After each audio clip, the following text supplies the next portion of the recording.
Hi, Dobby's Army. All right, so today we're talking about War and Peace in the Harry Potter series, and I have so much to talk about, so I'm jumping right in. Okay, so the main claims this paper makes is that literature should be looked at as a sociological tool, right?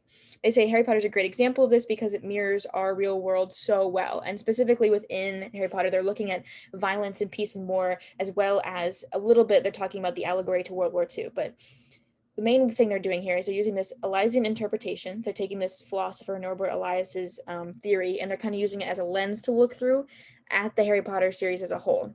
And they use a couple other philosophical papers and theories when it's important, but mainly they're taking this theory and they're taking the series as a whole and they're kind of comparing the two and seeing how they fit together.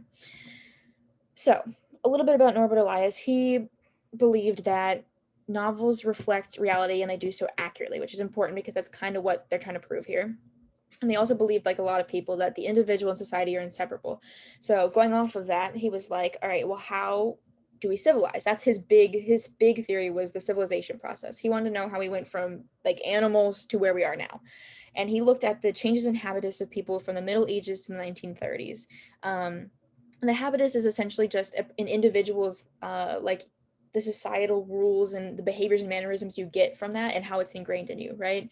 So what he saw when he looked at this is that there's more of a control over impulse and emotion and an increase in shame and embarrassment as time went on. So essentially he came with this idea that whatever the new rule is and the authority figure states like the state usually, they say, okay, we're not going to eat with our hands anymore, whatever the rule is. And that starts to become reinforced socially because people are like, oh, I don't want to use my hands because I don't want to offend anyone.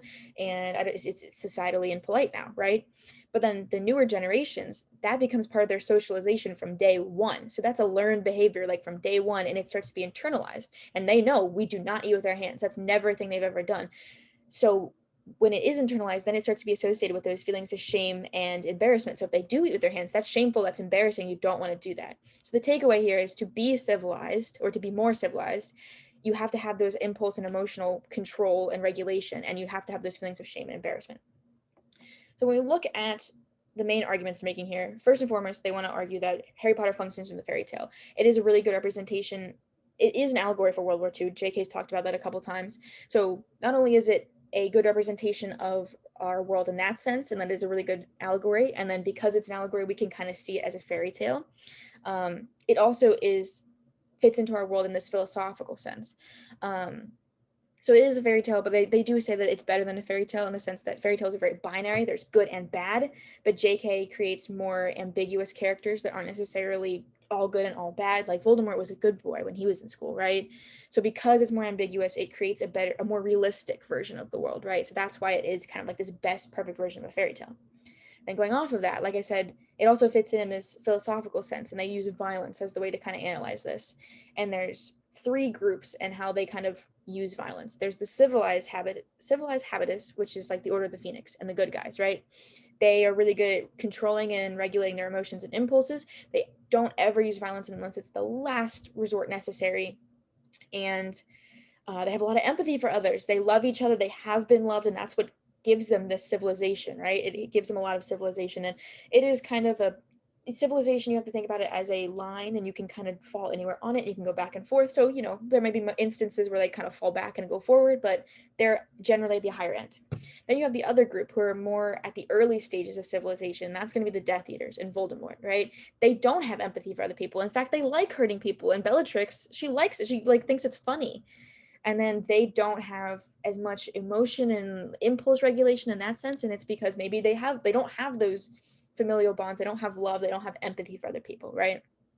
And the last group is people who have like a legal hold on the monopoly of violence, so that's going to be the state or the ministry, right? But even within the ministry, we can kind of see these two groups at play. You have Fudge, who is petty and he uses violence for his own personal gain. He doesn't really care who's getting hurt, and to a lesser extent we have Umbridge kind of wrapped into that.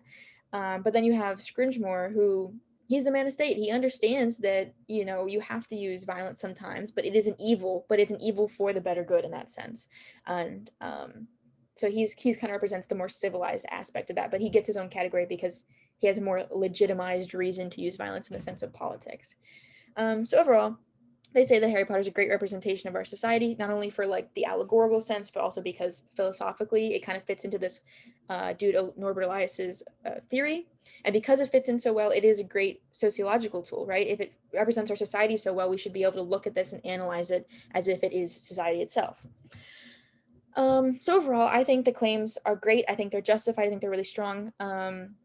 I think it makes sense as a fairy tale. I do agree that there's a lot of ambiguity, which makes it a very powerful educational tool.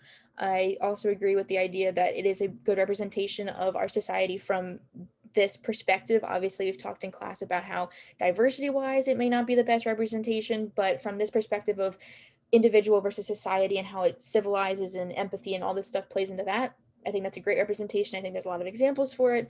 My only criticism is that I think it does lose focus in the specifics of the book because they're looking at it through this philosophical lens. Oftentimes it feels like they are taking the book and being like, how can we make it fit into this philosophy? When it should be like, we have this philosophy, let's look for evidence in pieces of this book.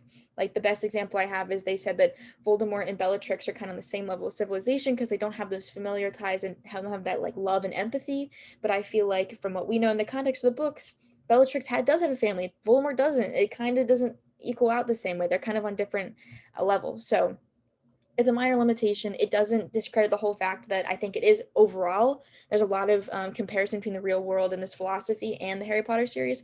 It just seems that oftentimes when you look at it in the context of the book, it doesn't fit 100%.